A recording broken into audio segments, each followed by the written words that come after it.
Nüüd ma lähen edasi teemal töötamine müüjatega. Oletame, et sa oled jõudnud sinna faasi, et sa oled saanud endale müügikliendi ja sa pead hakkama mõtlema selle peale, milliseid teenuseid sa oma kliendile pakud ja ma räägin selles osas step by step läbi, kuidas klientidega siis müügiklientidega just suhelda, aga ma alustan sellest, et mis on need teenused, mida me saame müügikliendile pakkuda. Kujutame korraks ette, et me oleme ise see klient ja me tahame oma vara ära müüa näiteks 3 kuu jooksul. Mis on need tegevused? Tegevused on need, mida me saame siis kliendi jaoks pakkuda. Need on need väärtused, mille eest klient meile maksab. Esimene, kõige olulisem asi, mida kliendid meilt ootavad, on hinna määramine. Hinna määramine ja turuanalüüs. Turuanalüüsi tegemine on samamoodi kliendile väga oluline, sellepärast et me ei saa kliendi juurde minnes öelda tuule suuna pealt, ma arvan, et su korter maksab nii palju. Meil peab olema mingisugune faktiline põhi. Ja selleks tuleb luua siis turuanalüüs. Turuanalüüs koosneb 3 faktorist, ehk et esimene kindlasti on see, et me paneme kirja selle hinnatava vara kõik andmed, me paneme sinna turuanalüüsi pildid, kirjutame ära objekti andmed kõik, kirjutame juurde sinna, mis on selle objekti puhul näiteks negatiivsed tegurid, mis on positiivsed tegurid ja saame nii-öelda ülevaate siis sellest, mida me hindama hakkame. Teine asi, mida me turuanalüüsi lisame, on kindlasti hinnastatistika. Hinnastatistikat me saame vaadata Maa-ameti kodulehelt, kus on hinnastatistika, me saame võib-olla konsulteerida hindajatega. Kui te töötate ettevõtetes, kus teil on hindajad olemas, siis hindajad tihti teevad maakleritega nii-öelda koostööd selleks, et aidata siis seda vara hinnata. Selleks, et hindajatega koostööd teha, peab teil muidugi olema väga korralikult kokku pandud selle objekti info, et ei raiskaks hindajate aega, sellepärast et hindajad jõuavad teha päeva jooksul võib-olla heal juhul 2-3 eksperthinnangut, need võivad olla 57 kuni väga palju lehekülgi ja kui teie siis iga natukese aja tagant hindajate lähete, et kuule, et mul on siin Sõle tänaval 2-toaline korterid, vaata palju maksab, siis tõenäoliselt saadavad nad teid tagasi ja ütlevad, et te kõigepealt pane mulle kõik infod, pildid, kõik, mis puudutab seda objekti selleks, et see võtaks võimalikult lühikest aega. Ja minu soovitus on, kui te leiate endale partneriks mõne hindaja, siis, ja kui te jõuate objektiga hiljem nii-öelda tehingufaasi, siis kindlasti ikkagi laske ostjal tellida ka see eksperthinnang hindaja käest, kes on teid aidanud, sest vastasel juhul tekib olukord, kus ta tulevikus teid võib-olla enam aidata ei taha, sellepärast et ka hinnastamine võtab hindajatel aega võib-olla circa 20 minutit, majade puhul isegi võib-olla veel rohkem. Nüüd turuanalüüsi juurde, siis te panete hinnastatistika, hea oleks sinna võib-olla isegi print screenina juurde lisada, mis on siis kas eelmisel kuul või viimases kvartalis analoogsete objektidega tehtud ruutmeetri hinnad. Ja 3. faktor, mida juurde panna, on sarnased pakkumised turul. Ehk et otsige välja 3 objekti, millega te tahate siis teie hinnatavat vara nii-öelda võrrelda ja pange sinna juurde samamoodi kõik tegurid, ruutmeetrite arvud ja juurde siis, mis on näiteks selles võrreldavas objektis negatiivsem, mis on positiivsem ja mis on võrdne. Kui te teete ära sellise töö, ja lähete kliendiga uuesti kokku saama, mida mina muidugi soovitan, et ärge saatke kunagi turuanalüüsi meili teel, ärge rääkige kunagi hinna läbirääkimisi meili teel, sellepärast et inimesed ikkagi hakkavad müüma oma kõige kallimat vara ja mida rohkem te teete näost näkku kontakte, seda kasulikum on see teile. Pluss läbirääkimised lähevad alati teistmoodi kui siis, kui me lihtsalt saadame selle meilile ja klient hakkab seal omaette võib-olla midagi mõtlema.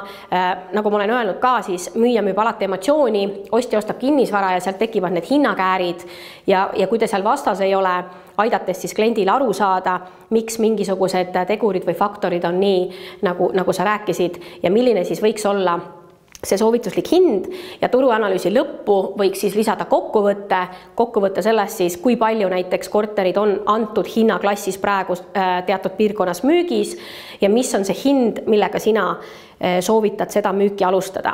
Nii et esimene punkt meie teenuse juures on hinna määramine ja turuanalüüs. Nüüd väga oluline on, mida me klientidele peame tegema, on pidev tagasiside. See on väga paljude maaklerite probleem. Nad võtavad objekti müüki, saavad selle lepingul allkirja ära ja siis kaovad ära.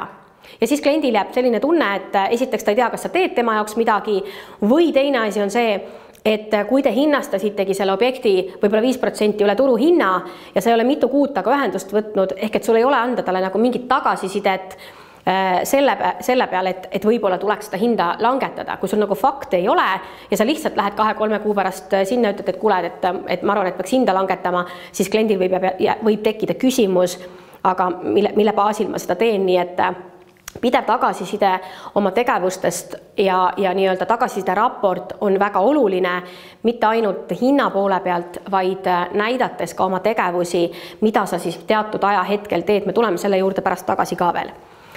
Siis väga oluline on ostjate kvalifitseerimine, kui müüja annab oma objekti müüki, tema ei oska ostjaid kvalifitseerida. Ja mida see tähendab? Ostjate kvalifitseerimine on see, et sa töötaksid ka nende ostjatega, kes tegelikult on valmis seda kinnisvara ostma, kes on finantsiliselt valmis seda kinnisvara ostma, kes on motiveeritud. Sina saad ära tuvastada, kas ta vana vara on ka vaja ära müüa, kas ta on pangas käinud ja nii edasi. Ehk et ostjate kvalifitseerimine on oluline. Siis teenusena loomulikult me pakume ka teistest eristuvat müügireklaami. Ehk et kasutada kõiki võimalikke kanaleid selleks, et objekt saaks siis võimalikult kiire ajaga ja võimalikult hea hinnaga müüa ja ma tulen selle eristuva müügireklaami juurde kohe varsti tagasi ka. Siis me võiksime esitada kliendile müügi- ja turundusplaani.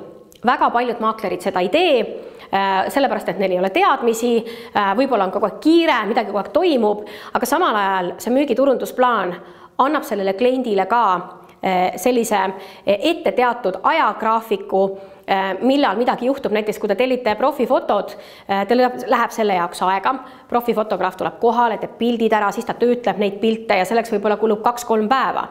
Kui teil müügi- ja turundusplaani esitatud ei ole, te teete lepingu ära, siis klient läheb järgmine päev võib-olla portaalidesse, vaatab, et ei olegi objekti seal ja te juba saate nii-öelda miinuspunktid kirja, nii et müügi-turundusplaani esitamine on väga oluline, pluss annab teile jällegi esitleda enda väärtust, mille eest see klient teile maksab. Siis finantsnõustamine on ka teie teenuse juures väga oluline.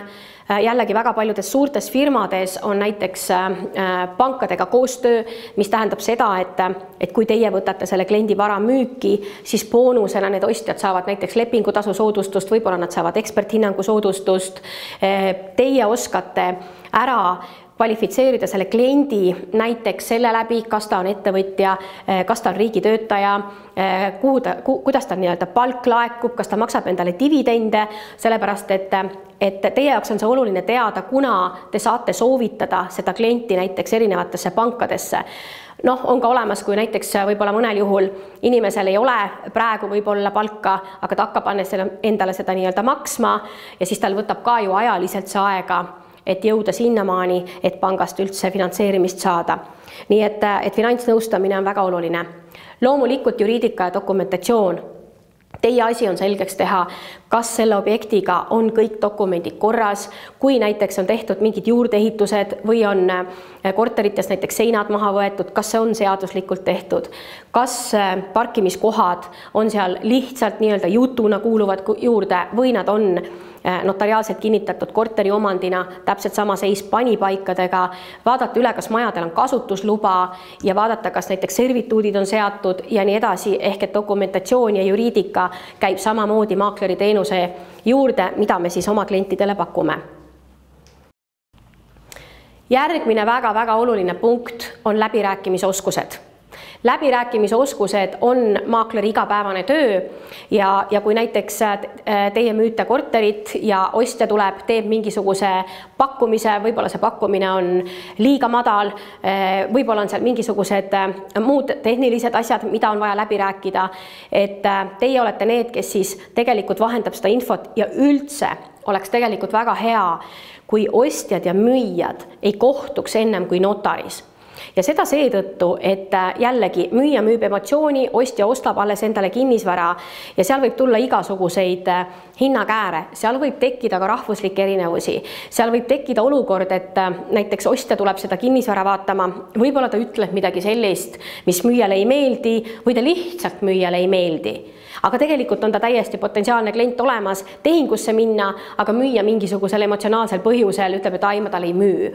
Et läbirääkimise oskused on vajalikud ja ma siinkohal toon näite, miks näiteks filmitööstuses või filmimaailmas mitte kunagi ei lähe näitlejad läbi rääkima otse produtsendiga.